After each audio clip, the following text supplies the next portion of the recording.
Hey everyone, welcome back to On Point. Thanks for joining me again today on the podcast.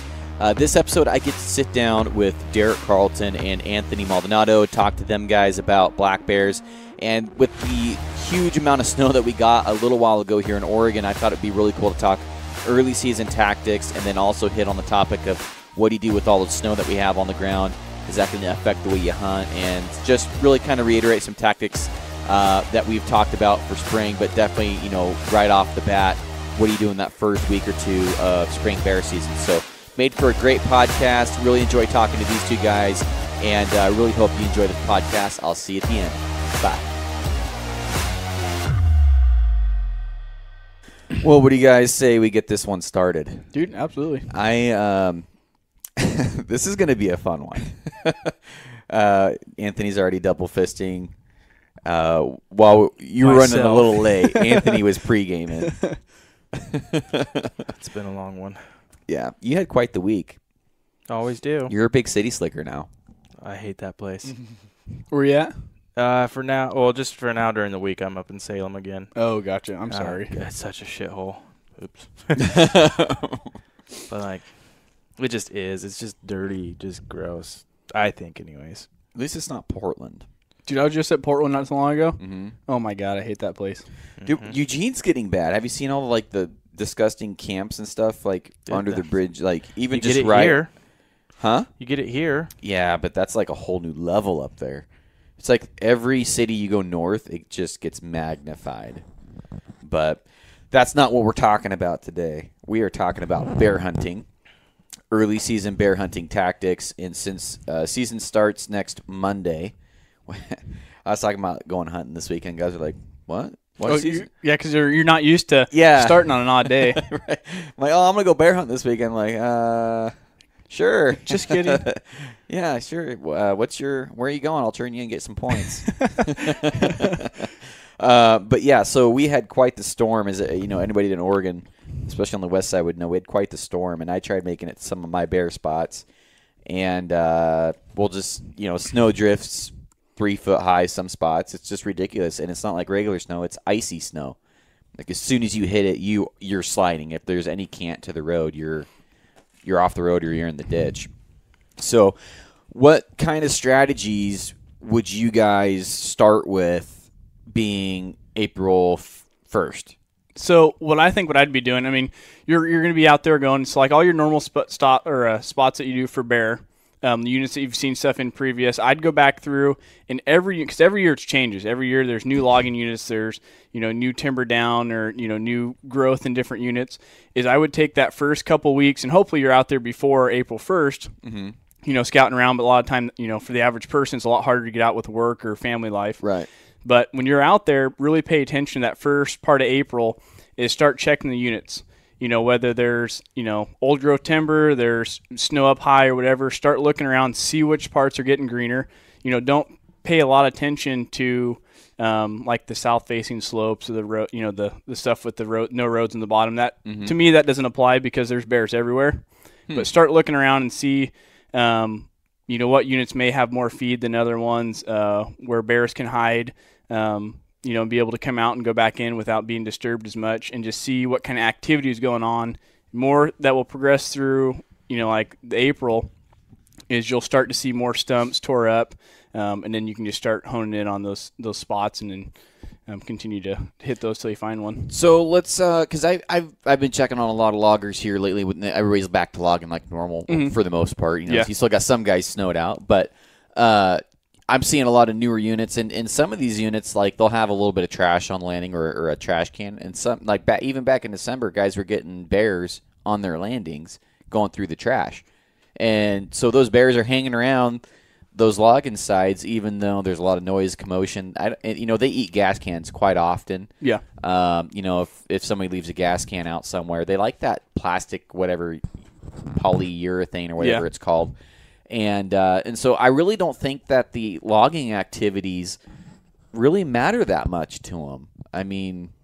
It just seems like I still see lots of bear sign, even within a quarter mile, or even perhaps maybe right next to a unit, or even maybe in the. I've never seen one in an active unit, but I've seen them pretty damn close to an active unit. Exactly, and that's why a lot of people, they keep thinking that with bears you got to be so far away, you got to be away from all the commotion or whatever. But like last year, probably one of my favorite units I was going back to was literally 20, 30 yards from an active unit that was getting shovel logged. Really? So when I was up there during weekdays, I would watch. I mean, this stuff is taller like reprod, so you're going to have little open grassier meadows that are throughout it. Mm-hmm. So it gives them enough cover that they can feel safe and hide throughout the day, and it doesn't really necessarily bother them that there's, two shovels that have actually, are logging right next to them. Right. And so, I mean, and another thing, like with newer units, it all depends on where the location is at. They don't have to be older units. They don't have to have tons of grass. They don't have to have, all this feed, because even the older units that are tore up, there's rotten stumps that have bugs in them. So no matter what is around, I'll see bears in every unit, so it doesn't apply there has to be a specific spot for a bear to come out. You know what I mean? Yeah, I'm glad you hit that early, because me and Anthony spent a lot of time looking at, what you call premium units. They don't have roads going through them. They're either decommissioned, tons of tall grass, not a lot of hunting pressure. I mean, you have to walk in there, but you can glass them from like a mile away. And we're just like, man, we never see bears in those units. No, it's the ones that are right off the road. And I don't think a lot of these things matter anyways, because the last 2 bears I've put bullets in were against all odds. Like the last one, it was trying to rain and it was cold. Right. It was spring bear. Okay, that's that's against what everyone says. And then the year before that, it was 100 and something degrees. So reprod unit, yeah. Yeah, I mean, completely different looking units, completely different weather. I just think it was like hailing when we shot that one last year. It sucked. It was we almost went back home. I'm like, dude, this is stupid. And he's like, we're here. We might as well. I think you said we're here. We might as well check the unit. Like I was like, all right, whatever. So we hop out, and then like, oh, there's a really nice one right there. And it was shit weather. It was like 42 degrees or something like that. And so I'm just kind of like, what are some of the different environments that you've killed one as far as weather and stuff? When would you not go? With me, there's like literally not a time I wouldn't go, just because I love being out there. And that's the big thing with a lot of people is, with spring bear, people get so caught up in going out when the weather's nice. Well, yeah, that's awesome, but the bears still need to come out. They still need to eat. Right. And in like the first part, like last year, I saw 15 bears in the first week and a half of bear season when it was raining up where I live. So you got to think they all have to come out sometime. I mean, that's going to be the first part of April. They're really going to start getting their bearings. They're going to be out and start moving around. You're going to see a lot of sows and cubs. Just that's what I've personally seen up where I live. And then more towards the end of April, starting in May, that's when you're going to start seeing your bigger boars come out and start cruising. But I mean, I've killed bears in, pouring down rain, sunshine, middle of the day, morning, evening. Each bear is going to do their own thing, just same with people. And so the biggest thing is you got to be out there. I mean, you can go out, 10 times, not see one thing, but then go out 2 mornings in terrible weather and there's 2 bears. Right. Well, with I've heard a lot of guys say, during the springs, I'll hunt all day. And then some guys are like, in the summer, beginning of August, I'll hunt evenings. And so what's your take on time of day for the spring? Because for me, it's like any time of the day you could see one. Yeah, exactly. So with spring is what I found out. Morning times, they're okay. I mean, you're going to see a few bears. A lot of times when I have spotted bears in the morning is because they were already out all night long. I'll catch them right at last light. They'll be out in the unit. And a lot of times they'll go out there and they'll feed for a while. They'll lay down, and then you'll catch them first thing in the morning, either working back up in the timber or, just kind of get up and getting their bearings throughout the day.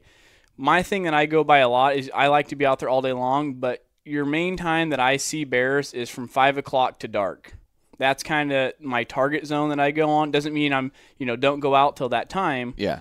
Because we'll spot them throughout the day. But for like your average person, you get off work, you're going to have a better odds from 5 o'clock till the end of shooting light. That's when the bear is going to be most active. If I had to pin you down to like a percentage of bears seen, what percentage would be at that 5 o'clock to dark? I'd say probably 65%. Really? Or more, yeah. I'd say for us, it's probably 75%. Because you and I hunt a lot, but that's when we mostly are out, is in the evenings after work, to be fair. So, yeah, it's most of them, but yeah, that's the thing also. That's when 90% of our time is out there, so yeah, it's hard to say.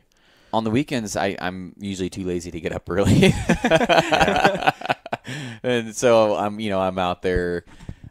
I tell people, for sure, be where you want to be at like 4 o'clock, and then because I'll catch them out at 4:30. That 5 o'clock. Yep. You talk. If you're there at 5 o'clock, you're late. You should be there a little early. And I like getting earlier because a lot of times other guys screw up your plans. Yep. You pull up somewhere. If you were banking on that for the last 45 minutes before light or dark, and there's a dude sitting there, you better have a plan B because otherwise it's a total waste of trip. Exactly. So, which has happened to us. So, it happened to us plenty of times. I was actually talking to Cameron yesterday at the gym, and he's going to come onto the show and talk. I think in July, and it's funny because we're always competing for the same spots. Hauling ass we've seen him up there a few stuff. times. Yeah. And the guy, I think he saw 36 last year. He had a good year last year. Shot one in the same unit you did. Oh, okay. Yeah, same unit. But so I've got some questions for me personally that I'd like to hear you talk about because I've been trying to get it done with a bow. This will be my second year in a row trying to get it done with a bow, and I am willing to shoot if I see a 300-pound bear, you better shoot it. I mean, I'm not going to pass it up in the sake of killing it with a bow. If I'm going to carry a gun, and if I see one that big, I'm going to shoot it.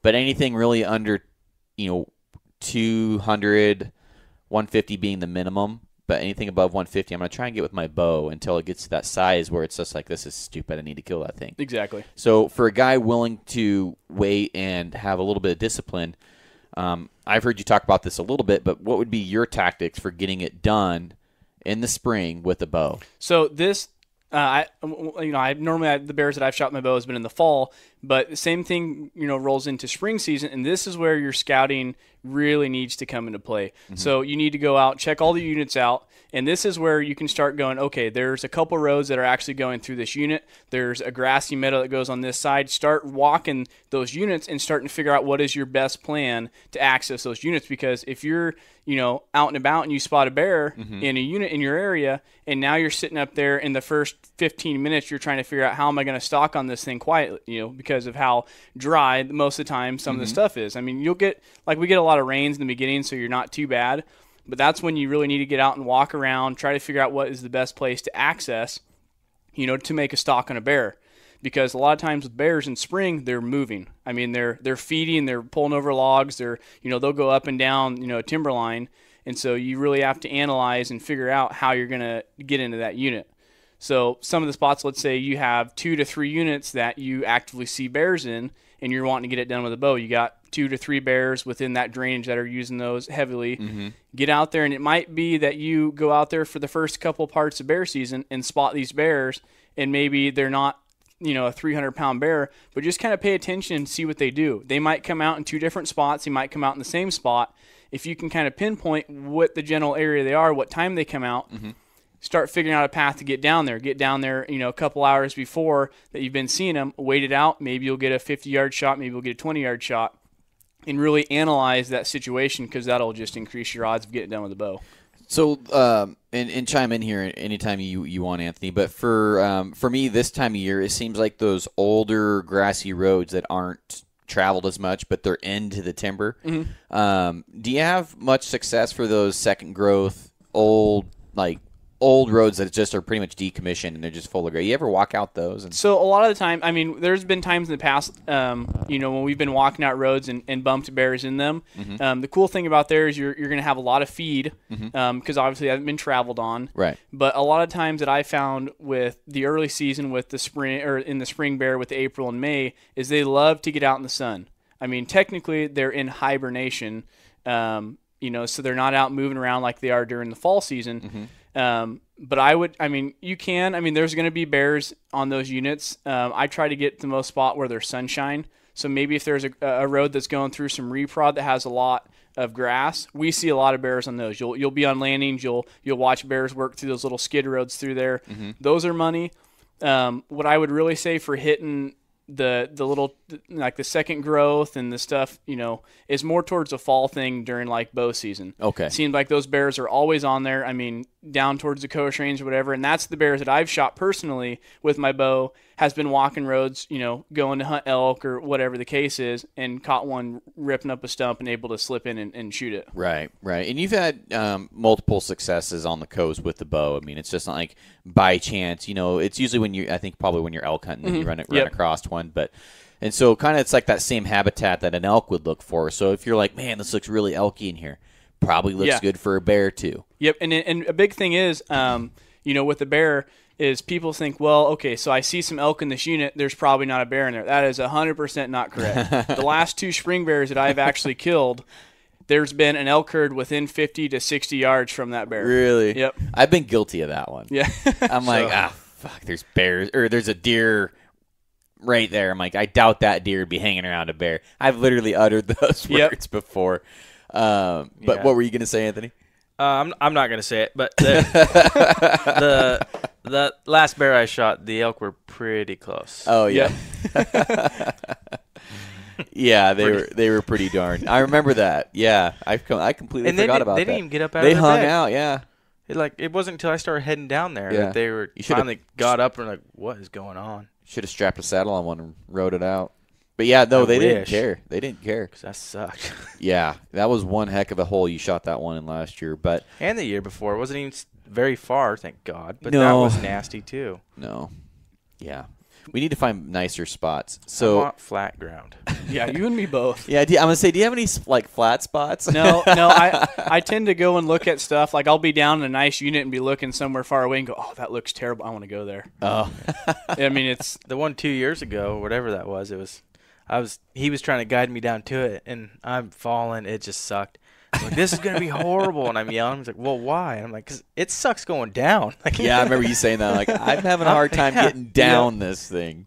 It took us like an hour to go 100 yards uphill. And I was bleeding more than that shot bear I'm wearing Obsidian First Light pants. Yeah. They were shredded by. I was wearing Kuyu, and all of it was just destroyed. Yeah. Oh my god. I had scars on my arms. Yeah. By the way, if anybody here wears First Light, don't wear the Obsidian pants on the coast because you will be buying new ones all the time. All the time. Yeah, I went through 2 in 1 year. Luckily, my grandma knows how to sew, so I brought him back to her. Oh. My one has a big 4-inch L right in my butt cheek because I slid down this. I called it a crevasse, but it was after that blacktail. That's what they call it nowadays. I didn't know we were on Everest. Yeah, dude, it was so bad. I took I don't know. I almost died one day after a decent blacktail, but they were shredded just after that one little incident. And I was like, man, the corrugated ones were the ones that are holding up way better. Really? Yeah, they way better. So let's go over what kind of gun and stuff you're using this year, because I know you've been pretty happy with your setup, and we're starting to talk long range on the podcast a little bit. So, dude, I'm in love with my gun right now. So what I did is I looked around, I looked at the Remingtons, did a bunch of research and stuff, and Remington's phenomenal gun. That was going to be my hands down number one choice. I was going to either build a 7 Ultra Mag, 3 Ultra Mag, or do something like in a Lapua. Well, I ended up looking around. One of my buddies, he's a builder. He owns Shadow Rifle Works up in Cottage Grove. I think he's actually down in Medford now. But he said, look into the Savages. And I'm like, no, dude, it's a Savage. All I've ever seen is just the Savages at Bi-Mart. Yeah. And go, I mean, they're great guns. They always shoot. With the 111s? Or? Yeah. They'll shoot every time, but you're not going to get. Yeah. Or I shouldn't say that because. It's like a Remington 780. Oh, God. No. Or 770 or whatever. Well, I was at the range that one day, and that guy was shooting a couple of Ruger Americans. Those are way better than... Dude, he was hammering. Dude, those are actually, for what Ruger did, those are good guns. Yeah. If I had to go out and buy a budget gun right now, it'd be a Ruger American. Yeah, well, I think they're like 400-something bucks, aren't they? Yeah, I used to have one in a 708. I regret selling that every day. That was such a good shooting gun. Yeah, they're money for the price, and I've seen YouTube videos where guys are shooting those things 1,000 yards. And then Magpul makes stock for them now. Do they really? Yep, they make one of their aftermarket stocks for them, so you can actually get a good platform, and that's pretty cool. We should do a video of the cheapest long range gun you could build. Like a budget gun build. There you go. Yeah, people send free accurate? stuff to us, and we'll put it together. Right. Accurate? Since I you can get a bullet a long I way. would say since you didn't participate in the freaking budget bow challenge, you No, went out and bought yourself a goddamn target bow. I have bought 2 bows since we posted that podcast. Neither of them. Just the bare bow, you were way overpriced. No. Wait, So no, the target bow. How much was that one? for bare bows, I'm in both of them under $1,000. That is It's insane. double the. It's like triple that's like a Double. third of what they're worth. New, you know, Right. or I guess they were both new, but full retail. we got that Realm X for $5.99 or something. It was That ain't bad at all. brand new. And I paid, I think, $350 or $4 for the. Is that how cheap it was? Yeah. Yeah, you got 'Cause a remember they Fanatic already 2.0 for $400 or something. they like marked that. it down, and then it had a bad cable on it. Yeah. So they marked it down again for me, but then I talked him into putting new cables on it that same day. I'd already bought it too. See, I don't know what it is when he goes to Bowtech. They literally bend over backwards to make him they give him free shit, all sorts of weird stuff. Yeah. I don't know what you do over there. I don't know either. You I'm must gonna have- keep doing that's why I knocked before I came in. Right. Oh, it. You know what I well. say? It's not who you know, it's who you. Oh, you can finish it. But Money's money, bro. so you're using a 338 then? Yep. So I'm shooting a 338 Lapua Okay. in a Savage model 110, and so it's kind of I forgot the actual name. It's their higher end version of of Savage. Okay. And so what I did is my buddy actually built the gun, and so he was like, "Hey, dude, I got this one," and I bought it for. I actually did really good. I bought it for like $2,100. And then I turned around and sold. It had a Leupold Mark IV, Mark V on it. And I like Leupold. They're great scopes. I'm friends with guys with Vortex. So I've always been, in with them. So nothing against Leupold. Fantastic scope. Got rid of that, put the Vortex on it, and did a little bit of stuff to the scope. And my buddy Jason, did some stuff to the action. And I just got a load for it. I'm shooting 91 grains of Retumbo with a 285 grain ELD match Hornady. And I think I'm right at 2,700 and like 84 feet per second. And So I'm really curious. So you're shooting an ELD match. Yes. Why not the ELDX? So my buddy told me to try the match at first. Yeah. Or no, I think they're the ELDX match or ELD match or whatever. I can't even remember. And No I just freaking used them yesterday. Yeah, it's like using a AMAX versus using an SSG. Yeah, One's a but target they're load. the one with the red ballistic tip. Okay, yeah. And so I went out and I shot them, and I put three bolts to the same hole. And granted, from what I was shooting, because I shot the Hornady ELD match and the 285s out of their factory grade when I first got the gun just to see how it would shoot, and they shot great for factory loads. So I was like, well, I'll just stick with that same bolt. I'll run the same the length, the casing with bullet, and been loading up. And granted, it was a little bit off compared to what it was sight in, so I zeroed everything back out. And dude, that has been by far the best shooting gun that I've ever owned. How far are you shooting with it so far? So far, I've shot it out to 1,200 yards, and I was shooting at a little dot on a rock, I guess it was, that I had out there. And at 1,200 yards and 1,000, at 1,000, I was an inch to the left, and then at 1,200, I was like an inch or two low and 3 inches to the right with no wind. Jesus. And so, I mean, I'm not a great shot. I'm just getting into the whole long range stuff. And so I've been out shooting my gun a lot. I built a plate, and we've been hitting that at 700-800 yards, getting used to the guns. But I mean, I couldn't even be more impressed. I mean, for somebody looking into a gun, I would highly recommend a Savage. Yeah, that's really impressive, man. Yeah, it's a sweet little setup. Yeah. I really want to build one of those freaking guns in there. I talk about them all the time on the podcast. I just need to build one of those He's things. got them. He just doesn't do I got them. I anything. just don't do anything with them. They're expensive paperweights right now. I know. Well, that's kind of what I was looking at first is, I get looking at all these different calibers. I'm like, oh, I need a 7 Ultra. Oh, I need a 280. And it's like, you get all these things. Right. And then, I had a 7 mag that was one of my best guns. And it's like, well, all my friends got Lapuas, and they say you need one. And it's like, I might as well just go big and then have the big gun and, and build the smaller stuff up later. And once you get at Lapua, you're like, oh, man. Really? Yeah, I don't know how I lived without it. I think the biggest one I got right now is just a 300 Win. I don't have anything. No, my Weatherbees, which will knock your shoulder out of the socket. Yeah. I can't shoot that thing worth a shit. Yeah, if you don't care about how much it costs to shoot it, Lapuas are great. Yeah, see, that's the reason I didn't get a 300 Yeah. rum. It's because, first of all, brass, back when I was looking at them, was like retarded. It was like a unicorn finding 300 rum brass. Still can't. I don't Yeah. think really. No? By the way, if you want 300 wind shells, I got a whole couple bags of them that I was going to reload but never did. Right there. So, and then I was like, okay, well, I'm just going to go with a 300 wind because I can find that ammo all the time. Brass is super easy. It's a fraction of the cost compared to a rum. And then, yeah, that was like almost 3 years ago, and I still haven't even shot it. Well, that's priorities, man. Yeah, right. My 7mm, I don't think it's been out of the safe in over a year. Really? Probably since my dad shot that elk with it. And that was over a year ago. Jeez. I started to build one, then I realized I never shoot guns. And so I just tossed it in the safe. You wouldn't believe it. Anthony didn't get his bear tag this year. Didn't even apply for it. That's why I didn't get it. Did you didn't put in? No. I'm going to be gone all bear season. I was going to say, we got a great guy to film. Yeah, hey, there we go. I will. I mean, because I'll be home on weekends. Well, if you could film, you could hunt. Why didn't you get? I just didn't want to feel the pressure of it. Like, oh my gosh, kick yourself in the butt. I'll get maybe one day. Dude, we're gonna go out and there's gonna be bears everywhere. Oh my gosh, I'm kicking yourself in the butt for you. Yeah, I know time's gonna be a problem. You can get 2 fall bear tags, so there's that. There you go. Yeah, you could be Derek. Go out 3 times and kill 3 bears. Yeah, don't worry about that. Oh, freaking bear whisperer over here. Dude, I love them. They're the coolest creatures. They are. I could just watch them. It's like, man. I hate them.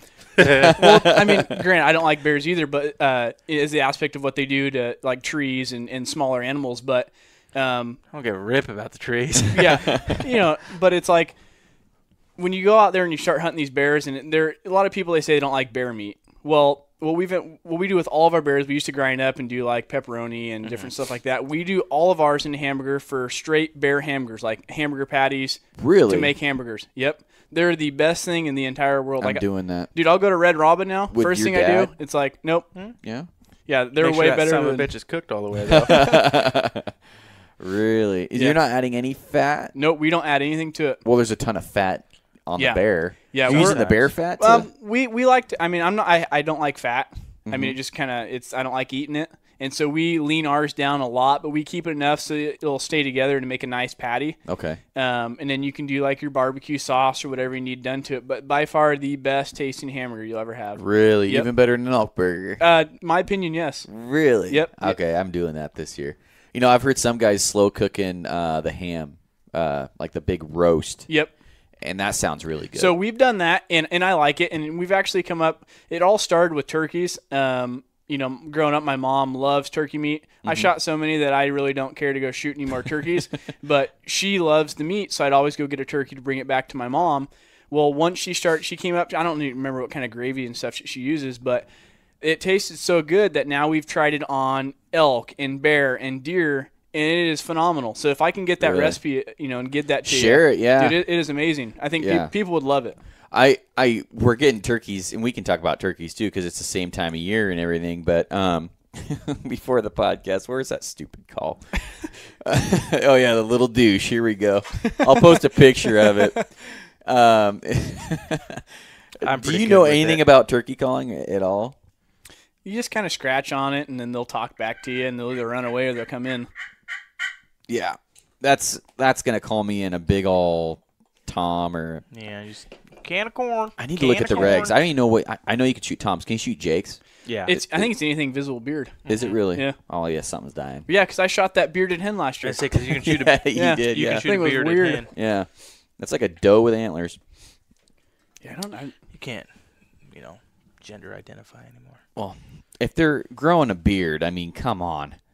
How often? I mean, what is the ratio on that? 1 in 1,000? 1 in a million? Yeah, that was like the first. Well, I seen one other one, and it was I think it was on the Big K Ranch. Ty Carey and we were filming for a TV show, Cody Herman's Day One Outdoors, and we were doing a turkey show and a bass fishing show. So we were down there, and Ty was filming Cody, and I was filming Ty's wife at the time, Rihanna, and Cody was wanting to shoot this big, huge tom, and, needless to say, he ended up shooting this freaking monster bearded hen. Really? Thought it was the neatest thing ever and had to shoot it. But that was the second time I've ever seen one was last year. But, I mean... So you guys knew it was a hen before you guys, shot it? Was this like the head or something, or what? Yeah, I mean, they look like a hen. They just got this freaking beard hanging on That's them. pretty cool. I'd shoot it. I mean, you can shoot a tom every year. Mm-hmm. Yeah. Yeah. I mean, you can't shoot a bearded hen every year just because they're not out there hardly. I got tired of cleaning turkeys. That's why I quit hunting them. I think turkey jerky sounds fantastic. Have you done turkey jerky? We haven't, no. That sounds fantastic. Done this goose year. jerky. Do it on the Traeger. Goose jerky. Is that good? Eh. You should make it do it, Derek. Just make it into a hamburger. Do it. Yeah, make it in And hamburger. it could have been the way we did it. I was like 17, 18. So If you think it's going to taste bad, add bacon. Yes, that's like that Jim Gaffigan joke. If something is like bacon makes everything good. Yep. Is basically. But so back onto the Bears though. So have you scouted at all this year yet? Yeah, I mean, I saw one bear Tuesday already. did you really? Yeah. Oh man. Yep. Below snow line, in the snow. So pretty much right at the snow line. So right, and it was kind of funny. It's like you can go up, and I mean, probably in some of you guys' areas down here, you'll get some of the upper meadows. You'll get some of the upper units, and you're going to start getting those really grassy parts are going to start melting fast just because it creates so much heat right underneath them. And that's what he was doing right at last light. That snow just started melting in some of those units, and he was just cruising right through those meadows. Pretty good bear. Decent. I mean, it was a ways away. Right at last light. I mean. Everybody says when they see a bear, oh yeah, it's 300 pounds. But it was just it was a good bear. I would have to get closer if it was during season to see, if it was a bigger, big enough bear. But it seems like a lot of the bears that I've seen or heard about being seen are right on the snow lines this time of year. And I wonder if it's just, are those the first ones coming out? I mean, I'm just trying to figure out. just easiest. The what? It's probably just easiest for them. It Less could be. travel. Just get. Travel the least amount of distance, and that's where it just happens to be. Well, I mean, that's what I'd assume. I have no idea. But 2 weeks ago, might have been 3 weeks ago already. My buddy was telling me about these bear tracks that were in deep snow. He's like, "Dude, this thing it's in snow. I mean, there's no not snow anywhere around here." And that was a couple weeks ago. And so I'm just trying to figure out because I'm getting deterred by the snow. I'm like, okay, I'm just going to try and use that as an area that I should not focus on and play the odds that they're going to be out in the nicer, more warmer areas and stuff like that. Yeah. And that kind of just sounds like maybe the snow line is kind of where I should be hitting on. yeah, I mean, it totally depends. Did you ever see my brother's first bear last year that he got in spring? That was a nice one. So that was literally the closest you can get to the snow line. I mean, we could not actually make it there with my truck. We had to park and walk through snow drifts to get up there. Really? But what the last few bears, probably the last 3 bears that I've shot in spring season over the last 3 years, they've been up high, like right at the snow level, and they have the best coat. So if you're wanting to get a bear with a phenomenal coat, you're wanting to get a rug or something done, I love hitting that up high because those bears still have that big full set of hide on them. And I paid a lot of attention. I mean, don't get deterred, from the higher end of the snow, because you're gonna if there's gonna be a bear that comes out there, it's gonna be a good looking bear. Really? Yeah. So I've been trying to. I've probably been overthinking. It's what I've been doing because I've been driving, working a lot in the area that I hunt, and it's just like, man, okay, there's not a lot of snow. There's only one spot where there's a ton of snow. The rest of it's all melted already. And I'm like, well, maybe I should go down south and maybe try and chase that little bit warmer weather. Maybe they're out a little bit more active. And I don't know. I mean, because you're north of where I am, and you're already starting to see them too. So maybe it's just overthinking it and just being too nervous that I'm not going to have a good year like I did. There's a spot I want to go try.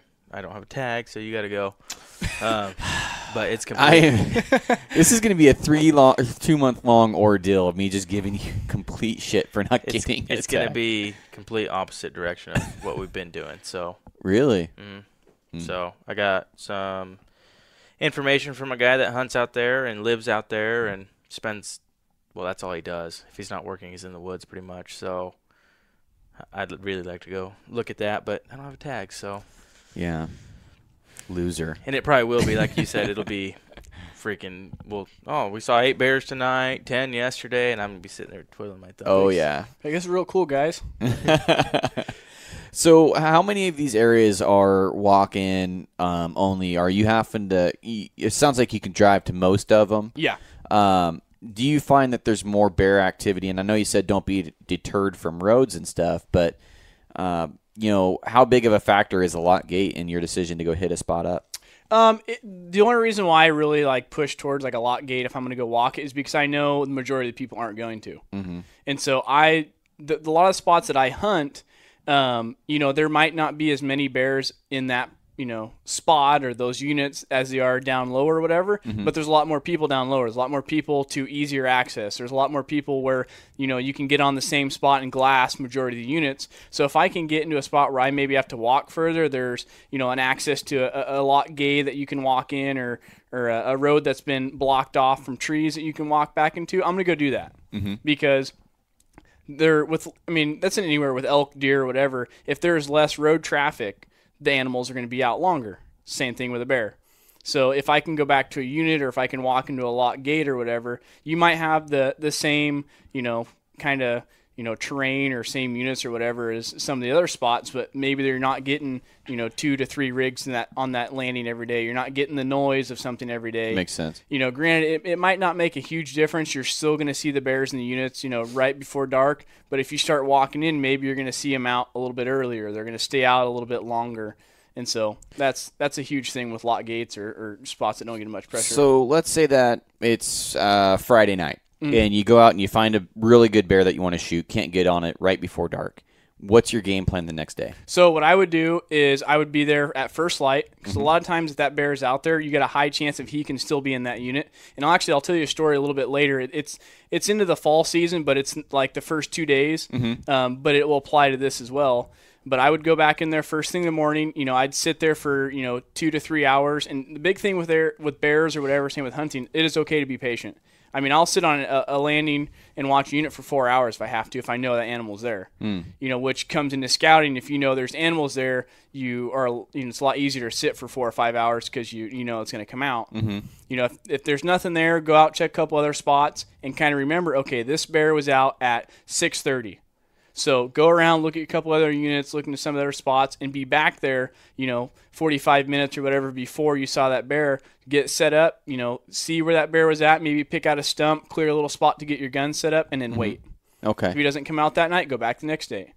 So that's something that Anthony and I don't do because we're like, what I've done, and it's because I had really good success a couple years ago, and then I kind of carried that strategy into last year, and that was just cover as much ground as you can, just hitting as many units as you can right at prime time. And you're seeing more bears than I am, so maybe focusing on those areas that I know that there's bears at would be better than just picking all the units and maybe only a quarter of them are going to have a bear. So you're wasting a lot more time than you think. Yeah, and a lot of thing that I like to look at is with long range, when if you have something, when you pull up to a unit and there's a bear out there and you got 10 to 15 minutes to get the gun out, you're like, okay, let's hurry up, get the camera on him. You're kind of frantic in a little spot to get the gun up to shoot.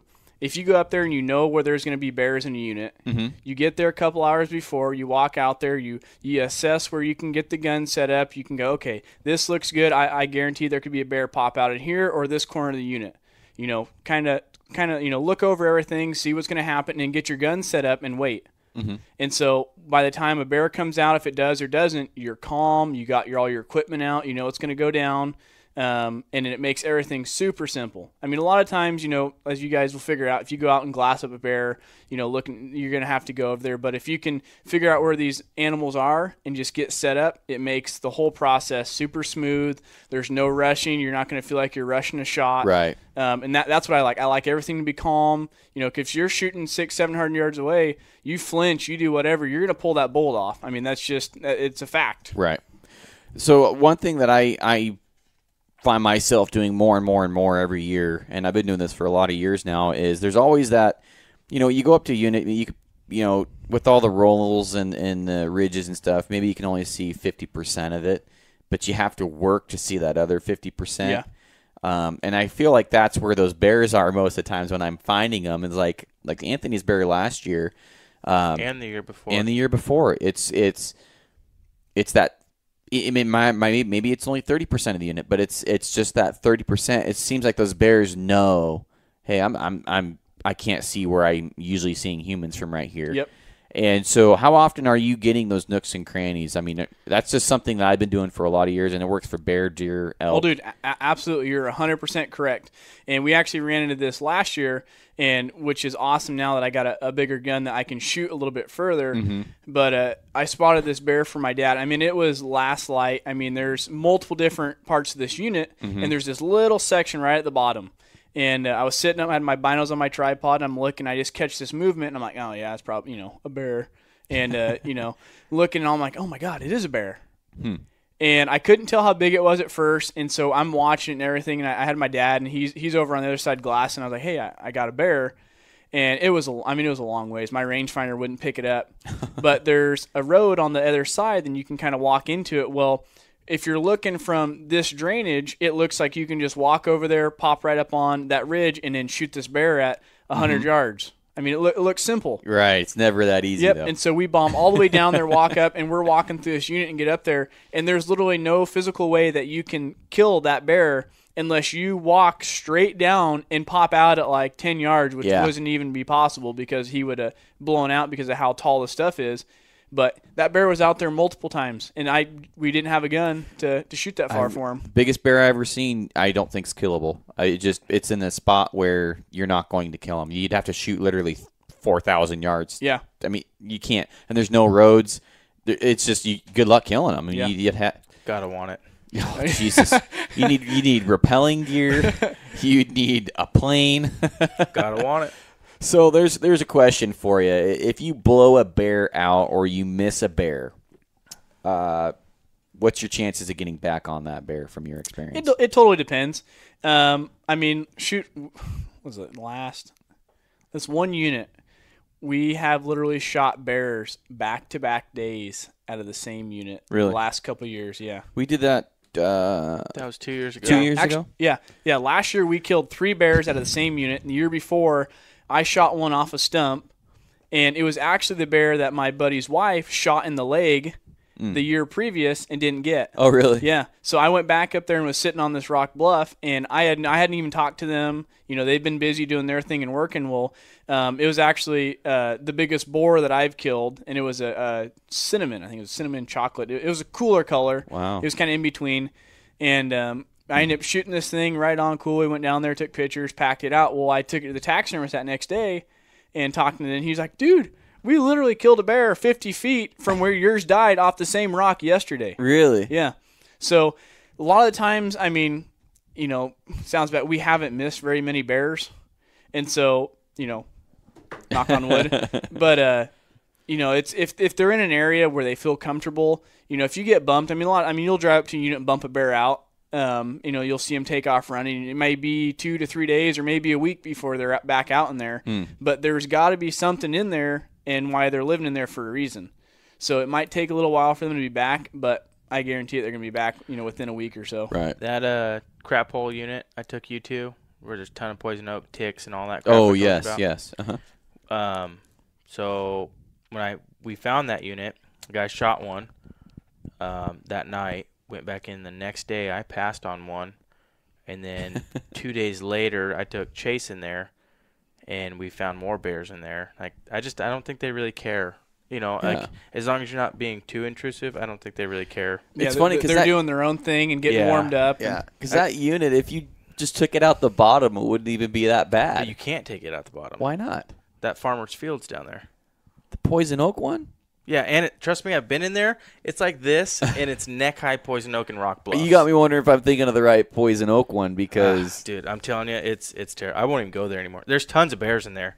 It is starting to get grown up a little too much now, but I don't think I've ever gone in there and not seen a bear. I think you're thinking of the same one, and if you onyx it, you'll know that it's not a farmer's poison field. oak, though, to your neck, and it's seriously like almost vertical, and most of it's rock. I'm just and there's ticks everywhere. That I will agree. I remember I got like freaking 12 ticks last year. So the first time I went in there, that night he shot that bear, I think I had like 11 or 12 in me. Really? And then we picked like 20-something off of me. And then I took my backpack and shook it, and just ticks like It was like pine needles, but they were ticks. Oh. I mean, that's how many were on Dude, me. that is It was one thing that I'm disgusting. extremely excited about from selling my 4Runners and getting in Tacoma. Uh-huh. I put all the tick-infested packs in the back. They don't go in the cab no more. That's one thing that almost kills it for me, man, is just like knowing that and it's always like right on the back of my neck. That seems to be the spot. You know they're they there, like. and I don't really care, but when it's that bad. Well, I've always heard that, if the tick's not in you for 24 hours, the chance of getting Lyme disease is like super bad. It's almost nothing from what I understand. Yeah, I don't know if that's true or not. Well, you're the medical guy here. Yeah, dude, I got nothing good to say about ticks. Sometimes I wonder why some animals even exist, like ticks. Mm-hmm. They're Feed pointless. the turkeys. Yeah, they're pointless. Mosquitoes are pointless. They feed some fish, I guess. But Oh, dude, there's like millions of other things they could eat. I mean, seriously. I would buy worms and feed them if we could eliminate ticks and mosquitoes off the face of the earth. I'd pay $100 a year to get rid of mosquitoes. Yeah, I would too. And ticks. I'd pay probably $200 a year to get rid of ticks. Just complete genocide of one I'd rather species. get rid of Dude, poison oak. Have you ever like shot an animal and walked up there and looked at ticks and go, "Oh my god, I literally did this animal a favor." Yeah, blacktail. Dude, Yeah, it is I've shot blacktails like that. freaking real. Yeah. Especially noticed- lower to the valley. Yeah, Dude, it's I bad. noticed the mule deer and the elk over in Eastern Oregon. They're way cleaner, especially the mule deer over in the high desert. I think I only saw a couple on my muley this year I that I can't- noticed. I can't think of one I saw. I think I saw a couple up by its eye. I'm Really? just hoping that with Oregon putting all these wolves back over here, dude, there's wolves like and right around here local now. I'm just Yeah. hoping that these wolves come over and figure out that there's lots of ticks and they'll just go away. Yeah, they're like 50 miles that way. That's freaking. I would suspect that there's a wolf right now less than 50 miles from us. Oh, guaranteed. Well, that's just what they claim. Yeah. And they would, They we don't know where these There was came a news from. article where they said they were over at the coast, over by like freaking Reedsport somewhere. Yep. I actually have buddies that live down there, and they have a couple people that have seen them. Yep, I believe it. And I don't know, man. I'm not a conspiracy theory guy, but I think the feds are playing games with that. I think they're transplanting them and doing stuff. Well, no, they are. Yeah. Well, did you see the path of that one wolf that followed the highways? Yeah. I'm like, yeah. Yeah. Like, well, it just like I said, when ran down the center median. Yeah, that's kind of odd. Yeah, I was like, okay. when a guy from Fish and Game would tell me, "Oh, in 5 years, wolves will be a problem in the state," I'm like, "Oh, how do you know that? Trust me." Yeah. And about 5 years later, "Oh my gosh, this wolf make this huge trip. It's so magical." Yeah. Oh, and then magically a female comes along, and it's like, oh, okay. Yeah, do me. Yeah. There's like what? Bullshit. There's over 100 in this state now, isn't There's there? over 130 that they know of. Yeah. What was the last count? 130? I want to say 137. Well, you heard about when they did the flyover over like Diamond Lake and Toketee area I didn't hear about that. for elk. Oh. So normally they count several hundred. Uh-huh. This last year they counted 8 elk. What? Yeah. That's what I was told in their flyover. That's not good. Yeah. But it'll be fine. Don't worry about it. No, they're happy. They're like, yes. Yeah. Yes. So that's the problem is, okay, so you introduce this super predator. Mm-hmm. Do they not Okay. understand why Idaho is paying people to kill them? Yeah. Look at Yellowstone. Yeah. I mean, seriously. Yellowstone went unmanaged, obviously because it's a national park. But look at their elk numbers. Yeah. Like that should be the only thing you have to look at to go, that's a terrible idea. And then Well, the people that are for the wolves are like, look at how big of a success it was. The fish returned. I'm like, okay, this is complete bullshit. yeah, exactly. So Did you see that little thing? No, I didn't. Oh, dude. Sounds terrible. We So transplanted the wolves, and then the wolves scared the deer and elk away or killed them all, and then that allowed this to grow, which allowed the fish to return, which allowed all this other stuff, and now they're all 'cause our living. salmon runs are great. Yeah, I don't know. Phenomenal. Dude, I just call We had bullshit on it. 4 this year. It's just propaganda. Yeah. Wait, Yeah, we did it's- have like 4 salmon up the South Umpqua, or 6 salmon up Probably, the South dude. I Umpqua. wouldn't doubt it. It's been Dude, terrible. literally, there was And the only a problem is, handful like, of salmon. I don't want to go too far down this rabbit hole, but like with the wolf thing, like problem is this state won't do anything about it until it's too far gone. They'll Are you sure there's wolves? I heard there's a lot of big coyotes. yeah, there's There's- really big black There's coyotes. really big coyotes. Coy So wolves or whatever they call them. they'll wait until everything's so far gone that it won't recover in our lifetime. Not fully, not that there's going to be just no elk to hunt, but Ain't gonna be very many. it's going to be not Yeah. worth doing it. This It's going to be more of glorified cramping. You saying camping something trips. about the wolves getting mixed up with coyotes? There's this guy on Instagram. This was a while ago, and I hope somebody knows who I'm talking about. He posted this picture of these two huge, what looks like wolves. Yeah. And he's like, selfies, and I'm, oh, look what I did. I'm a badass, kind of thing. And then like, somebody's like, dude, those are fucking huskies. Like, somebody's missing their dogs right now. And then you look at them like, yeah, that's not a wolf. Like, they're just two. Like, it looks like you shot somebody's domestic dogs. And then somebody's like saying coy wolf, and it just looked funky, man. Like, something was going on with that. I think he literally shot two, like, Malamutes or something. That's terrible. Yeah, it's They really shouldn't have been sad. there. Because they were only like 100 pounds. They weren't like 200-pound wolves. But speaking of other random shit, did you Wayne Endicott's been posting some stuff. Shout out to Wayne for being an amazing, I don't know what you'd call it, dude for our hunting rights and shit. But I've been bitching about making bears a quota since they switched it into a draw for South. Now he's bringing that completely on his own, and he's taking polls and stuff, but suggesting we do quotas, and then extending the season out to June 15th and other stuff too now. Sweet. I wouldn't mind getting more bear tags. Yeah. I mean, making it a quota and then having it like, I don't know. I'm a big fan of what he's doing right now, so shout out to him. Yeah, I hate what it's not him. It's what the state's doing with the whole $8 thing to apply for something. Oh, we're trying to promote hunting. Dude, have you Really? seen the new elk bills they came out with? No. You haven't? Have you? No, not yet. I shouldn't be the one to talk about this one because I really don't know. I know what I know, and I know that it's open season on private land for elk. Oh, yeah. I saw that. Yeah. Damage control, but you can sell them. Really? You can kill as many as you want kind of thing, either sex. Yeah. Yeah, that'll in be certain great. areas. Yeah. It's Is that for 2019? that's like they're voting on it, I think, soon. I don't know it'll go through. It shouldn't. Dude, there's no way. Dude, Well, that's terrible. But what does Shouldn't say that. What does it come down to? It makes them more money. Well, That's what all this shit's about. And it's dude, I don't even know where frustrating. that bill came from. I wonder if it was from outfitters or ranchers. Or private timber companies. Could be. Yeah, that's That's yeah. a big one. I Yeah, didn't but even at the same think time, about that. If they're so worried about their shit, why do they make it so hard to hunt their land? Yeah. I mean, like, these timber companies don't want the elk and deer necessarily. Right. I shouldn't say that, but you know what I mean? Like, it's a concern for them. But then, well, you can't be here, you can't be there, you can't be here. You got to pay us $400 to be there. It's like, Well, the big thing that I see, like God. up where I hunt, someone just poached a cow and left it today. that's really bad down here. Yeah, and He's like a serial killer down here. I ran into a state trooper while I was working 2 days ago up where we hunt too, and he was pulling a. Are you the one that found that spike this year that was dead? I don't think. No, I found one a few years ago. Somebody found one right where you were hunting this year in that really similar area. Somebody shot a spike and left it. I think they mistook it for a bull or something. Gotcha. They put a trail cam down on there, and the snow snowed him out.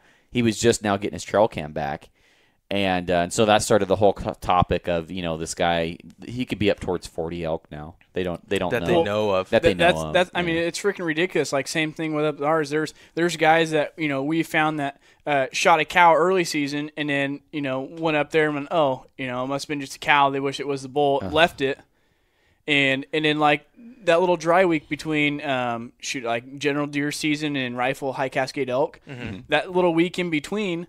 There was guys that were whacking bulls and leaving them up there during that week, and you're getting in trouble for it. It's like, are you freaking kidding me? You're kidding me. Yeah, that's the problem nowadays. Yeah. Is, and it's not like they're getting punished.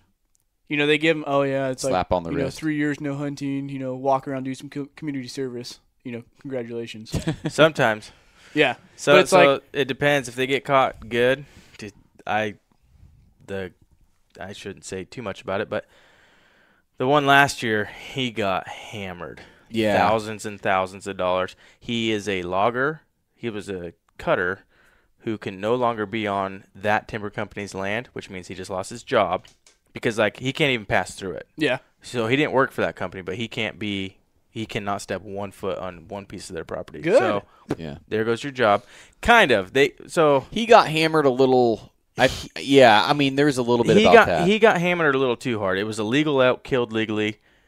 Just something illegal happened after. Wasn't it during fire season? They weren't allowing people in there because of fire season? So I know exactly the bull that you guys are talking about. I almost shot that bull the day before at 40 yards, and they closed us out of fire danger, so we left, and that next couple days they went back up there and shot that bull. Really? Oh, yeah, I was pissed. That's a giant bull. Yeah. Compared to what some guys are doing, I have that bull, pictures of that bull during velvet, all the way till he shed his velvet. Really? Yep. God, what'd that bull go? Like 340? Oh no, that bull was huge.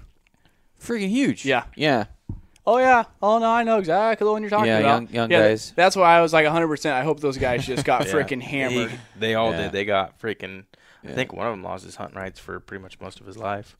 Yeah. Just. It's just not worth it. No. It just isn't. No, it's.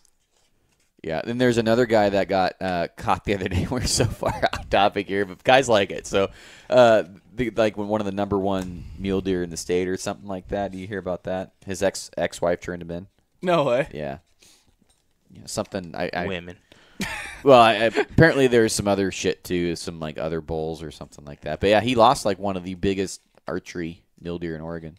Oh, that's crazy. Yeah. Well, you get. Shot it with a gun, I think. Yeah, you get a lot of that. It seems like. I wouldn't be surprised if half the record book is bullshit. Mm-hmm. Wouldn't be surprised. Well, you get a lot of these guys that are super successful. Not everyone, but like guys that are super successful during bow season. Yeah. 10 years, you find out. Well, they were doing it all with a rifle. You know what I mean? No kidding. Like, yeah. Shit, I could do that. Like, that's where you have to be. You're like me. You're like. You're fairly successful. You're not killing huge shit like Derek is. Everyone's pointing fingers at me. Hey, dude, I shoot spikes. I like spikes. Yeah. Well, we'll see. I might get a little bit more picky with deer. Even I'm still a little picky, but deer I'm gonna get more and more picky each year. But elk, it's still the first one that walks out that has horns. Oh yeah. I don't know how many cows I passed up. It's not even worth counting. I mean, they might like a 4-point like that might as well be a doe for me. I don't know.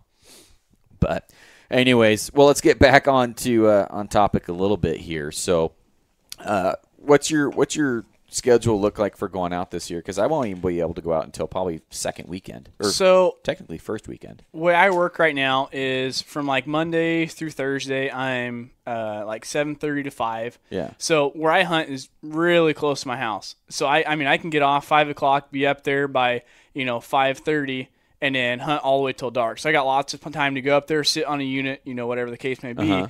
And every other Friday I get off. So every other week I get a 3-day week. And the Friday I do work, I end up working like 8 till 5:30 or 8 to 5. And so, I got, like every day after work for the most part, 3-day weekends. And so I can, hit it as hard as I want. I mean, shoot, you get 2 months to do it. You get April and May. And Right. so, could you imagine having until June 15th or April, May? Yeah, June 15th. that'd be crazy. That'd be like rut. That's when they're starting to rut. Yep. Yeah. Cause that last part of May, and that's what, and we see so many bears that last couple weeks in May because you get those big boars that will go in there and they'll kick those cubs off them sows. So there's all these little cubs walking around all over the place, and Okay, I shoot one little bear. Dude, I took my buddy Ty Carey out last year, and before we went, he said, "I want a chocolate bear." I'm like, "Oh, frick, dude. Jeez, I mean, we can try." Yeah. I was like, "We can go find a bear." Yeah, let's go find a unicorn. Let's go. And so we go out there, and I kid you you not, only have one testicle, yeah. too. The first bear that I spotted for him was a chocolate. And it was like 80 pounds. Oh. And it was like right alongside the road in the timber. I'm like, Ty, freaking shoot that thing. He's like, I ain't going to shoot that. I'm like, there's your chocolate. And we're sitting there, and all of a sudden another little bear walks out. I mean, there's just 2 cubs that got kicked off of mom. But I was just flicking him crap, going, dude, just freaking shoot it. I ended up finding him a bigger bear that evening. He ended up killing. It was a good boar, but it was so funny. I mean, freaking trying to get him to shoot that little cub. Should shoot him because I had one ruin my blind, my chair. That thing fucked my shit up. Dude, they're freaking little rascals, man. Yeah, they're fun and to then watch. the sow. No, that was the boar. I had a trail camera out, and I had this big molasses and corn block. Yeah. I paid like $25 for it. That freaking boar played with it. I have hundreds of pictures of him playing with it, rolling around and everything. And then he carries it off. Like a day and a half after I put it there. Son of a bitch. You know what I was surprised is that the bears really love rolling in hay.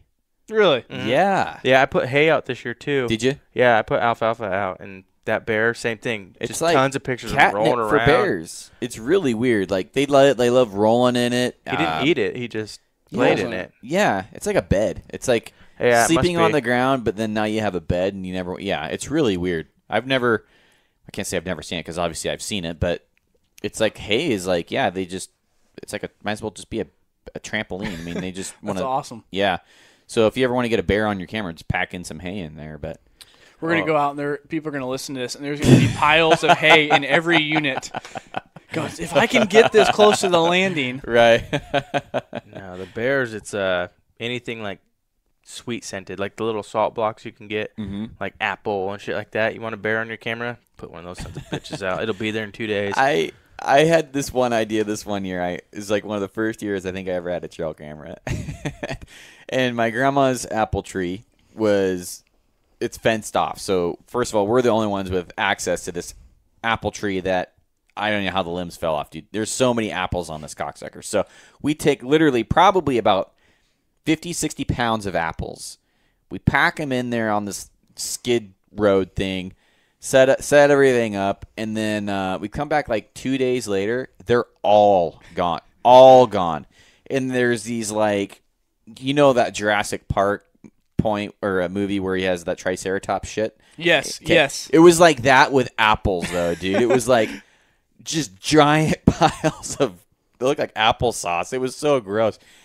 There's a bear in there that literally ate all the apples, and then there was also elk that were in there, deer. I mean, it was all gone in 2 days. I have those apple trees on our place now, and that's what I was using last year. Yeah. And I'd put them out, and within a couple hours, the deer would be on those apples. Yeah. And I could check it a day, 2 days, 3 days, and they'd be gone. And I was taking, as much as my Eberly stock would hold. Yeah. And it was like that every single time. But there was no good bucks in there. I only got one picture of one good buck, and it was during the rut. So, and it was just once, so I think he was just cruising through. Just cruising by. Yeah. I can't believe, like, if you want to... Ton of deer. Never one good buck showed up, except that one. Yeah. Yeah, if you want a quick action on your camera, put apples out there. Oh, yeah. Yeah, it's crazy, especially where there's not apples. Yep. Which is weird, though, because, like, apple-scented things, I've tried them all. Don't work. There's got to be a difference. They can tell the difference. It's got to be, because I've tried every apple-scented thing that I think they make, and they'll just walk right by it. They don't even touch it. Real apples, they're on it like crack. I mean, so. Yeah. I tried that sugar beet stuff, that purple powdery stuff one year. Bears found it last time I used it. Really? Mm-hmm. I really quick. I think it's a deterrent for my... Yeah, so. I don't think I've ever had anything over the sugar I hiked my beet. happy ass up there, super steep. Yeah. And that kind of benched off. Mm-hmm. And that's where my camera was. And I did have pictures of bucks and stuff in there. Well, I put some of that sugar beet stuff out and then a block. And I went and checked it like 2 weeks later. On my way up, I found a chunk of my block a couple 100 yards down the hill. And I'm like, God damn it. And sure enough, I get up there and it's all gone. And you can see where a bear had been and stuff and start looking through pictures. And sure enough, bear just jacked my shit up. That's Those crazy. things, see? Do you use They're trail the devil. cams for bears at all? So I used to up past, like, I used to have a lot of permission to hunt up behind my house, and it's actually a different person owns that land. I think a different timber company bought it out. But I used to go up there when I was younger. I mean, shoot, dude, when I was like, in middle school and stuff, dude, all I did every weekend, I'd ride my quad up and I'd go walk in the woods and put trail cameras out. And I didn't have anything fancy. I had like the cheaper Bushnell cameras that only took black and white, but dude, I had so much fun. And we have a bunch of apple trees at our place. Huh. And so I'd pick up apples and I'd go up there. And back then I was doing it, try to bait for deer, because, back then we were just building a house. And so my dad was always, working. So I would, go right up there and walk in, take my apples and be like, that would be my archery hunting is sitting in a tree stand. It's something I could do after school or whatever. And I'd get a couple good bucks on there and then it would just be bears. And it'd be just, that's all I'd get. Really? I'm like, what the frick? And so they started ripping all my trail cameras apart. And I ended up getting a bear box and getting stuff like that. And I don't know. I was trying not to touch my trail camera. I'd go in there with like gloves and spray it down because for some reason they demolished all my cameras. And my last good camera I had, I put up there and I had my bear box. Well, I had my camera too close to the front. So that bear bit and his one canine went through and broke my lens. So that's the last time I've used a camera for trying to see, what I've got up behind the house. And then nowadays with so many people that hunt and try to figure out where your hunting ground are, if you got a trail camera in a spot, people can't resist. They're going to go check it or steal it. Mm-hmm. And if they're looking in an area and go, wow, somebody else got a trail camera here, there's probably animals. Yeah. So then that automatically alerts them to, hey, I'm going to go check out this area again.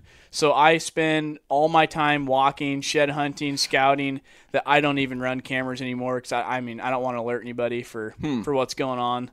Here's a question for you. If you run across a trail camera out in the wild, is it fair or cool to check it?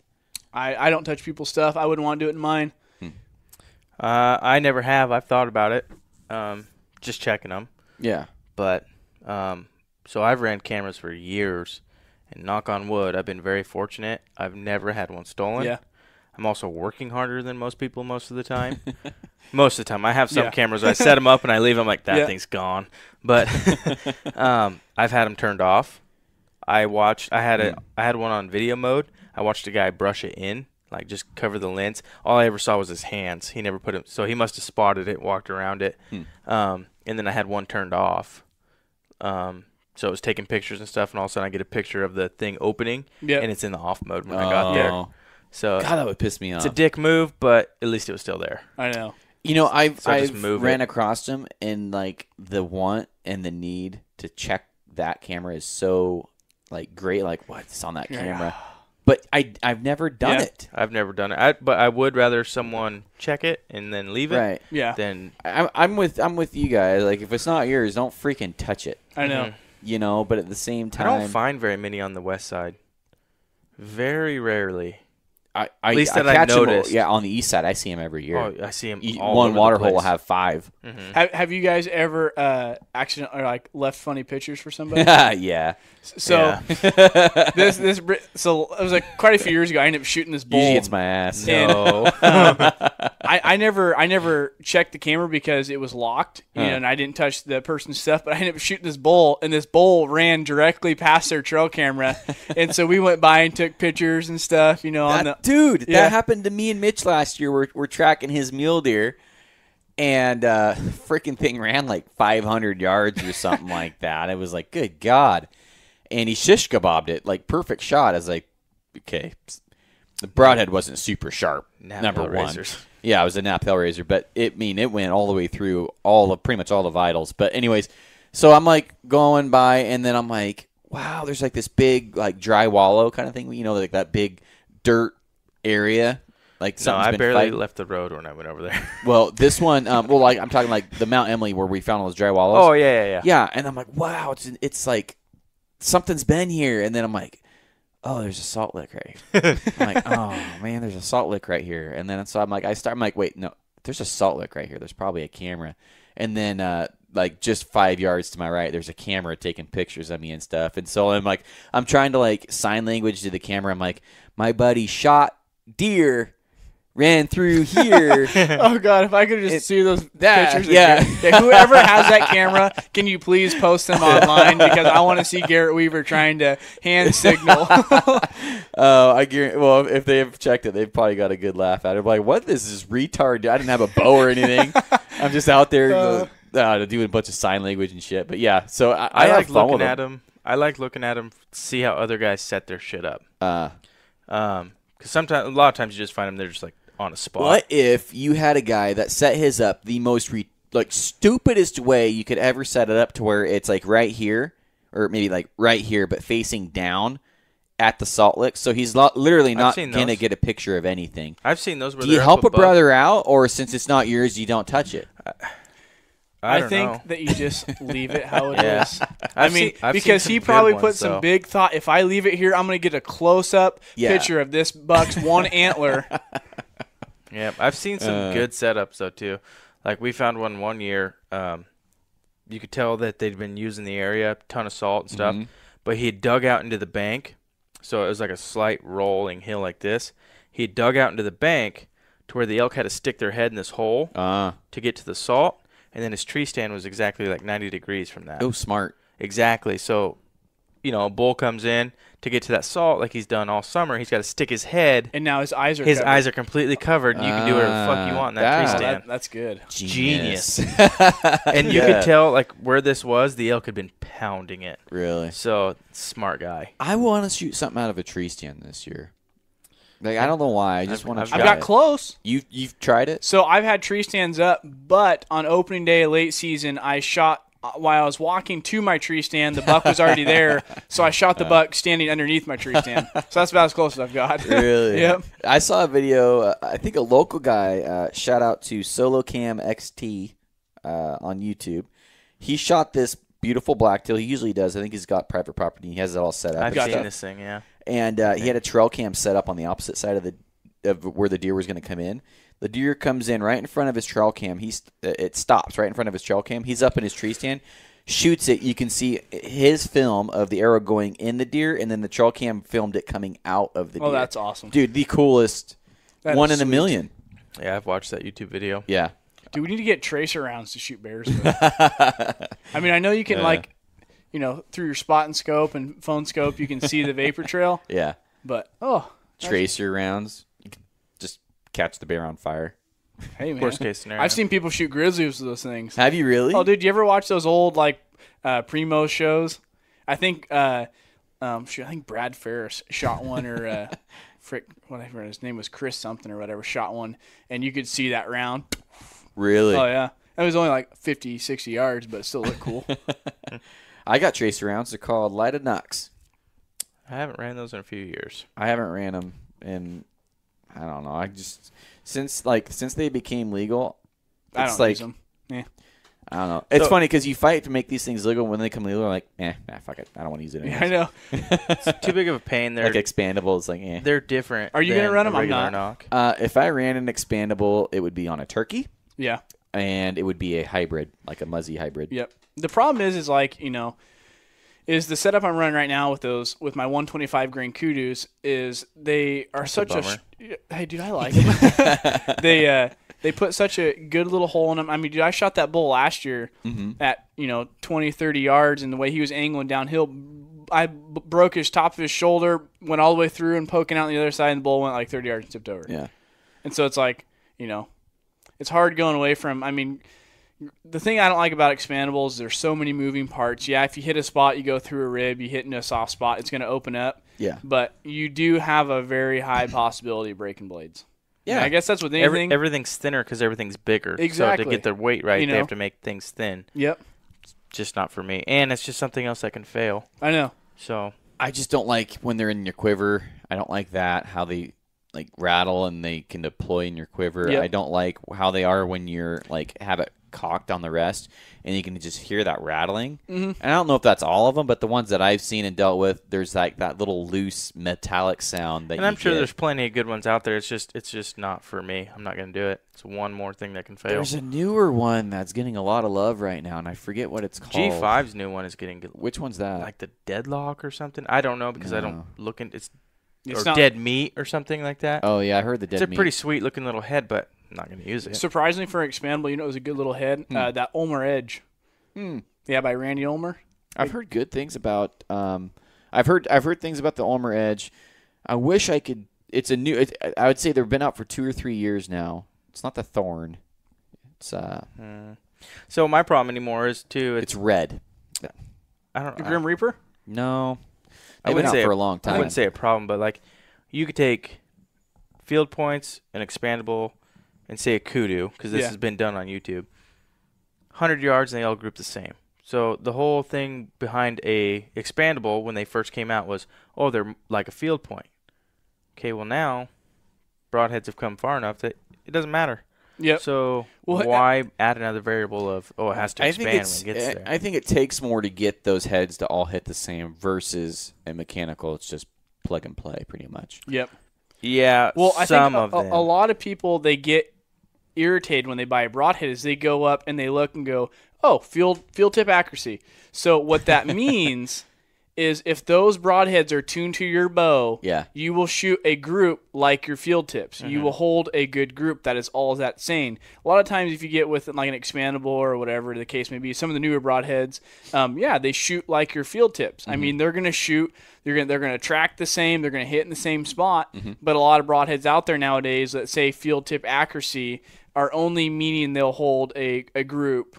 Not necessarily you're going to go out there and shoot them. They're going to be dead nuts with their field tips. And that's what people get irritated about. They're like, oh, these things are a pile.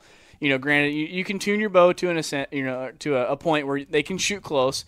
But some broadheads, I mean, even they're not going to fly 100%. No. I've had some broadheads that, once the bow's tuned, shoot field tips, then shoot broadheads, same hole or close. Yeah. But to me, that says more about the shooter, the arrow, and the bow than it does the broadhead. But I also don't remember what my exact setup was that year. And my shit rotates so much that I never know. I will say, like, we were talking about Tooth of the Arrow earlier, and they're going to come on the show, I think, Monday. Is that fourth blade, I get more deflection, or it slows down the arrow. Like, and granted, I'm testing these things all the way. Yeah, I get more drag. I'm testing these things at like 90 yards. Were you there that year where we're shooting at the camp at the Reinhardt out at the field when Shelby shot her bull? I don't think we're shooting like 90 and 100 yards, and that's back when I had my Synergy. I was absolutely just killing it. Well, I was there that year. I don't know if I was there that day. Oh, well, those Tooth of the Arrow at 90 yards would hit like 4 or 5 inches low, and then every other broadhead I had, and it was just a drag. So it's more drag, but I mean, you can account for that as long as they're consistent. Well, I'm not going to shoot an elk at 90. Exactly, and that's the other thing. It's like, okay, you get up to 100 yards, I'm not doing it. Yeah. So, but I mean, it's just whatever. Yeah. Well, I'm going to be using the SSTs for the gun this year. I've just been using SSTs for 8 years now, and I've had problems with nozzlers not opening up. And I use You're gun hunting this year? Huh? You're gun hunting this year? If I see a big bear, I'm going to – if I see a big enough bear, the gun's coming out. I would never do that. It's got – yeah. Yeah. He said – did I tell you what I said when he sent me the picture of his buck this year? Oh, did you shoot a buck with a gun? Oh, might as well have been a gun. It's fun.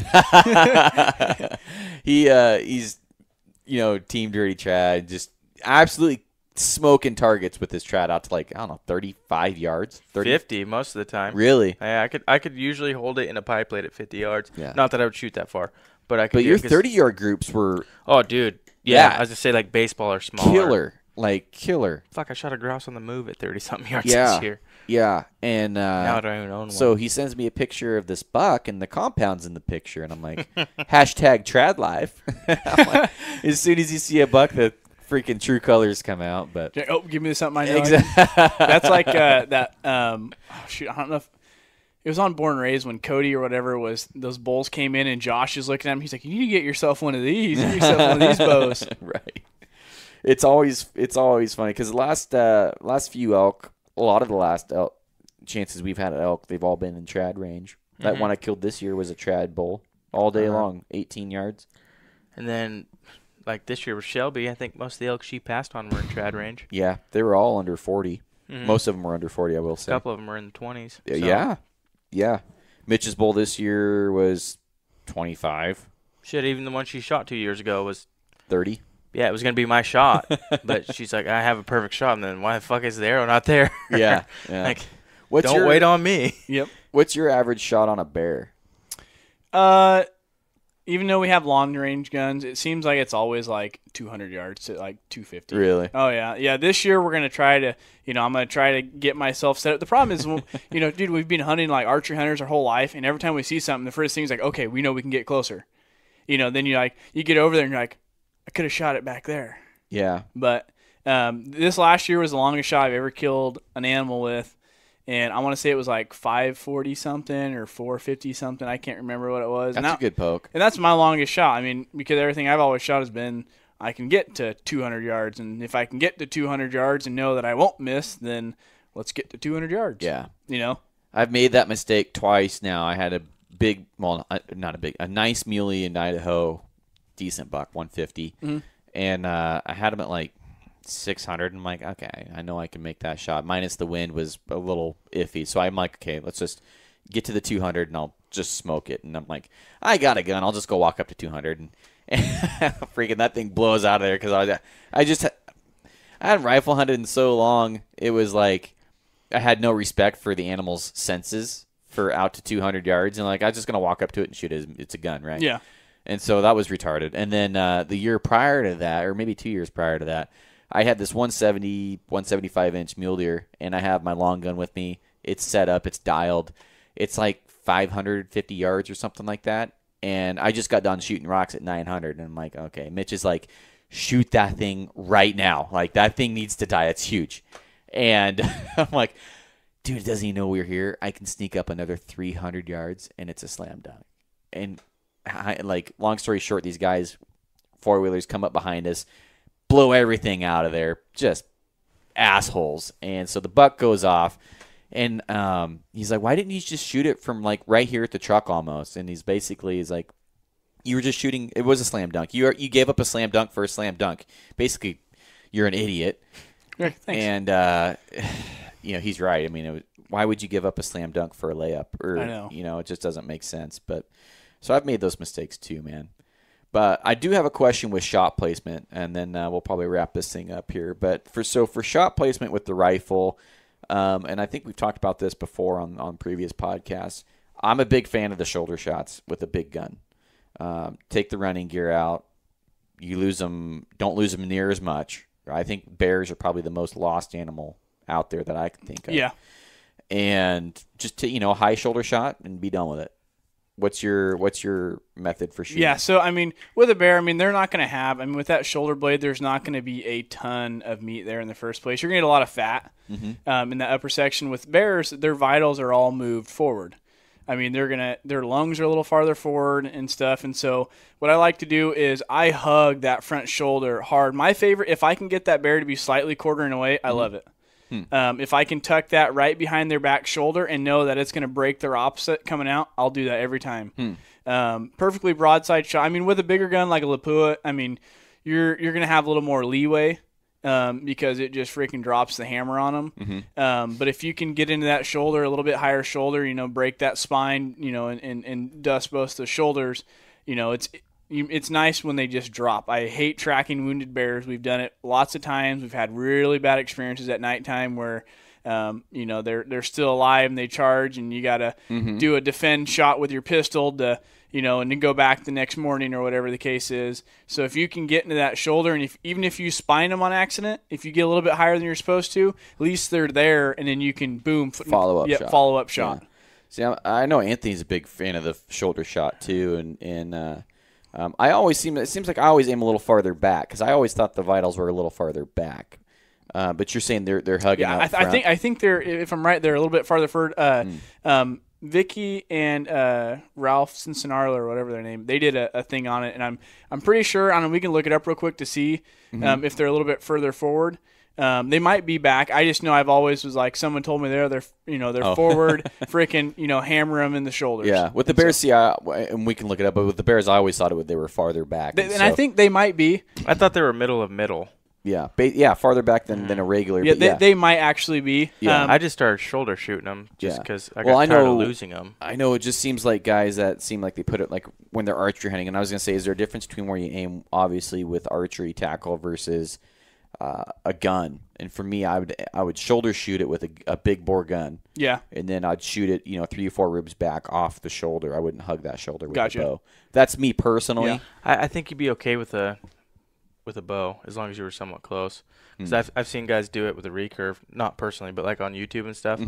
Guys shoulder shoot them with a recurve and it goes through. Yeah, I think you're right on that. I think they are back a little bit further because I was reading something. Yeah, I'm like 99% sure they are. I was reading something a while ago, and I might have just had that switched up. But I was watching a video and reading the comments on it, and this guy, it just looked like he straight gut punched this thing. Yeah.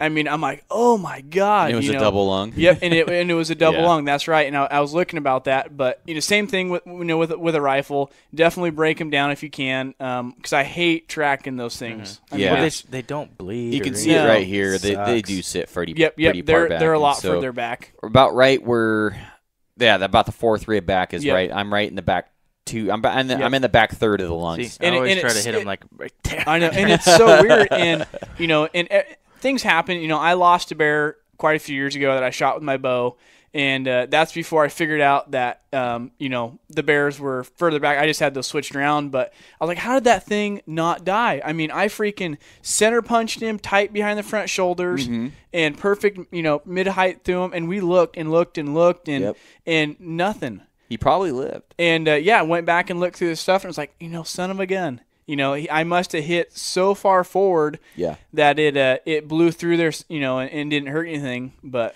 yeah, and that's another reason why I think they're lost is the guys are shooting them tight up against the shoulder, and maybe their bullets aren't expanding enough to hit everything.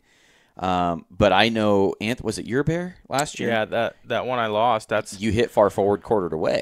So no, he was quartered to me. Quartered to. He was quartered to me a little bit, and I was aiming at the shoulder.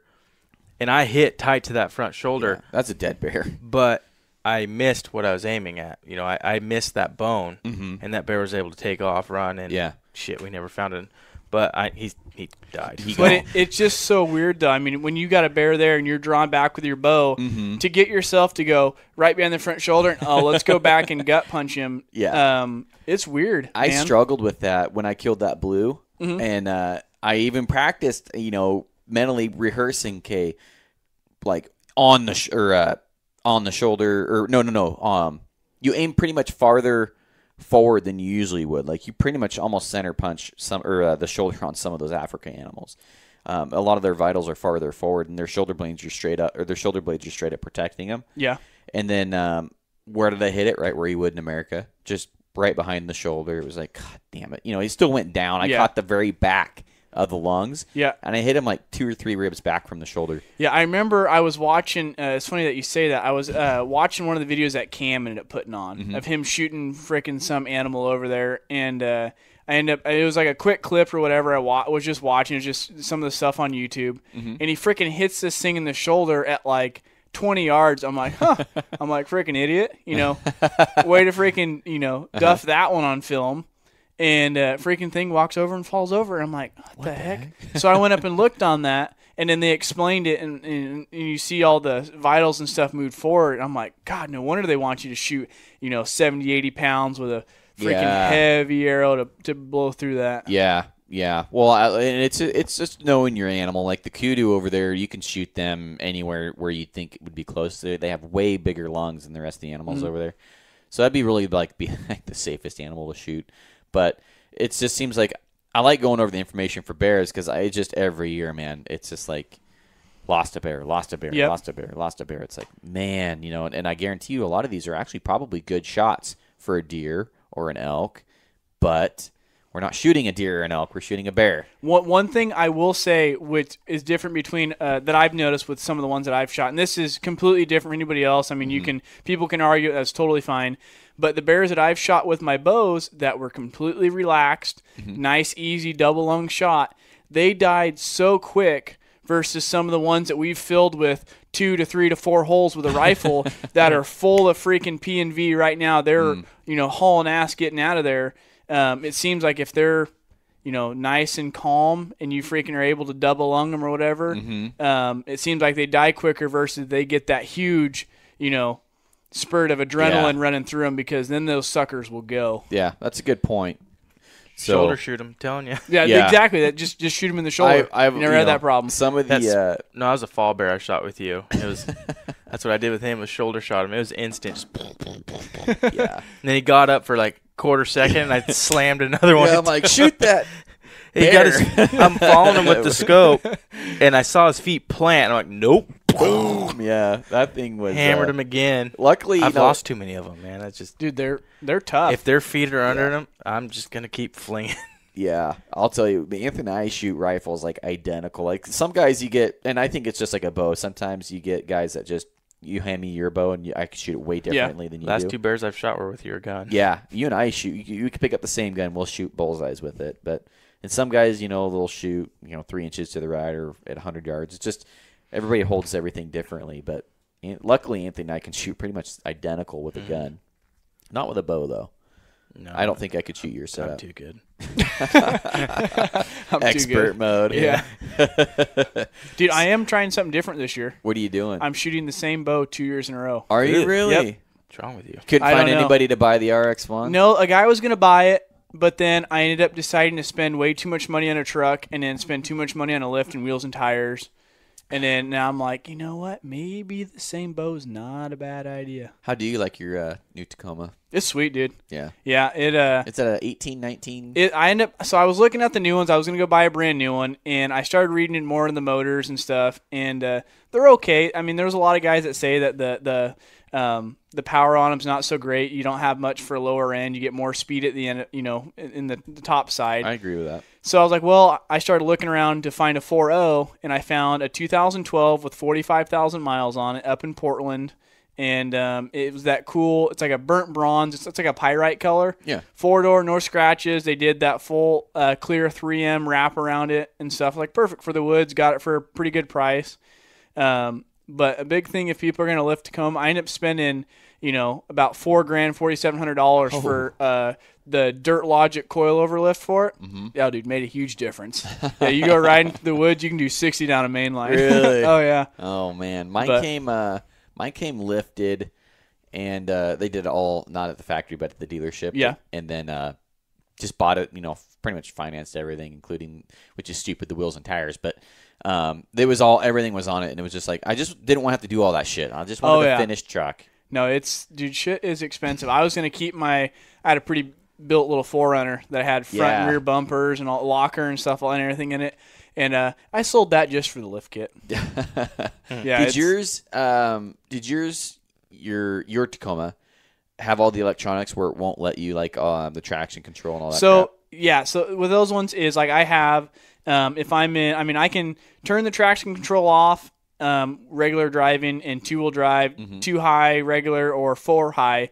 But as soon as you really start rodding on it and breaking those tires, it'll actually cut your power. Mine does that. So if you go down to 4 low, traction control off, you won't have a problem. Really? At least in mine. Mine, I've tried it in every mode, and the thing that I've heard that you have to do is unplug, I think, the TCM from the PCM or something like that. And it's like, I'm not messing with that shit. It's just one little, boop, done. But if you took, just get a Tundra. Yeah, I say, dude, if you took like an older pre all the computer bullshit, you could way out scrap my truck. Oh, dude. I'll get stuck on shit you shouldn't be getting stuck on because of all the smart computers.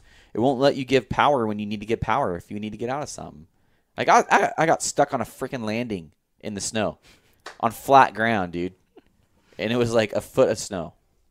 It was like embarrassing, and it took me 45 minutes to get out, and I had to use my foot as a shovel. I just spent $1,500 on my Tundra last week. Before. What did you do? Just tires and stuff, man. Oh, yeah. So stupid.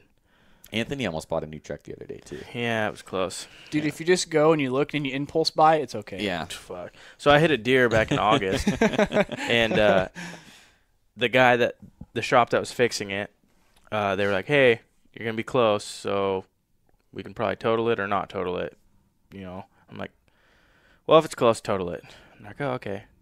So I went to Clintonville, and I picked out the exact truck I wanted. Didn't look at price, just exactly what I wanted. Mm-hmm. It was on sale even. I'm like, sweet, I'll see what this is going to cost. It was almost $60,000. And I'm like, what? Nope.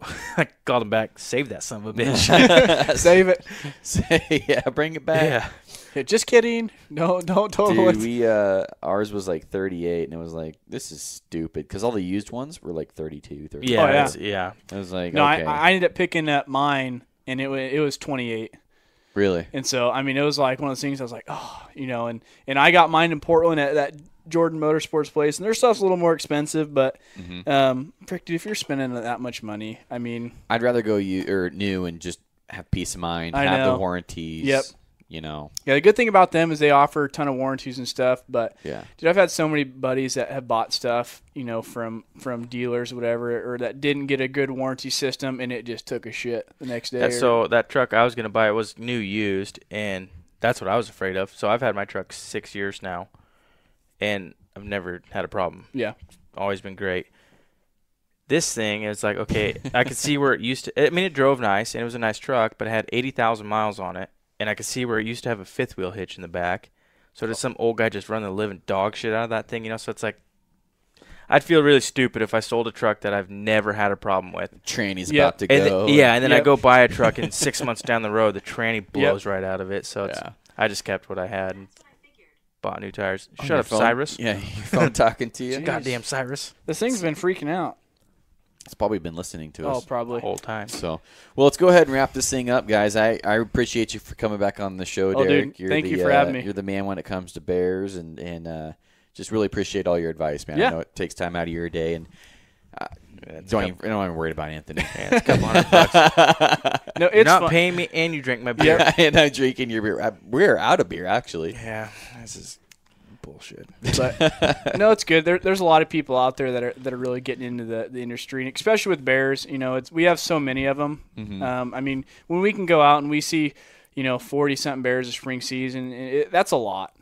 I mean, it really is. So if there's new people that are trying to get into the bear hunting or stuff like that, I love giving people information. Same with you guys. When we get in here together and give people information, it gives somebody a start, gives them an idea, it gives them to go out and look and be successful. I mean, yeah, you're out there having fun, you're hunting, you're spending time with your families, and you're providing meat and getting a cool memory. And so if we can do that, knock down predators, it's a good day. Yeah, I mean, I like it because it's the most chill, relaxed, unpressured hunting you'll do. I mean, you can hang around on a landing, have a soda or a beer or whatever, and relax. And if a bear walks out, it walks out. It's just no pressure. Yeah, it's fun, and I don't know. It's just different. It's like if it was an elk or a big buck or something like that, it just changes. The whole dynamic's different. Oh, it's like absolutely. Game on, but it's a bear. It's like, oh, sweet. You want to shoot it? Yeah. You want to walk down there? Yeah. But, all right, guys. Well, thanks for tuning into this one, and we'll see you on the next one. Bye. All right, guys, that's this episode of the podcast. Love to hear from you. What are some things that you do early season of spring black bear versus maybe towards the later end of the season for spring black bear? Do your tactics align up with ours? There's some areas that you do differently or some things that you do differently that you would suggest us trying. Just let me know, message me, or leave a review with your comment. Happy to see what you guys think, and I'll see you guys on the next episode. Thanks for listening. Bye.